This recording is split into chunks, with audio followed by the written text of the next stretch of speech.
Hello students, let's see the question. Use of an artificial kidney during hemodialysis may result in. तो अगर आप artificial kidney use कर रहे हैं तो क्या हो सकता है? Nitrogenous waste build-up in the body, non-elimination of excess potassium ions, reduced absorption of calcium ions from gastrointestinal tract या फिर reduced RBC production. अब देखिए हीमोडायलिसिस में क्या होता है कि जब किसी की पेशेंट की किडनीज काम करना बंद कर देती हैं तो उनको हीमोडायलिसिस कराना पड़ता है, जिसका मैकेनिज्म अपनी किडनी के काफी सिमिलर होता है।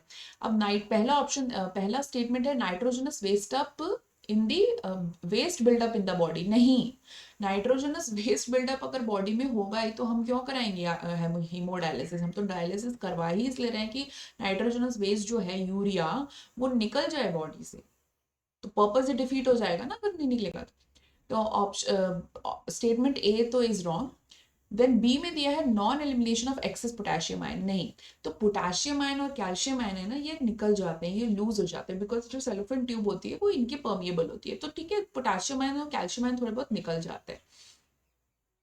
तो सी में दिया reduced absorption of calcium ions from gastrointestinal tract. सही बात है, क्योंकि थोड़ा बहुत कैल्शियम जो है वो निकल जाता है, तो इसलिए थोड़ा कम अब्जॉर्ब होता है हमारे जीआई ट्रैक्ट से कैल्शियम, तो सही है।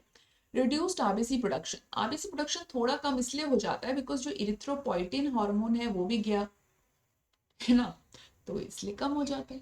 तो सी और डी यहाँ पे सही जवाब है, तो सी एंड डी आर करेक्ट, यानी कि option D would be the right answer over here. बाकी सब में तो ऐसा दिया हुआ नहीं है, तो इसलिए डी ऑप्शन हो गया सही। All the best.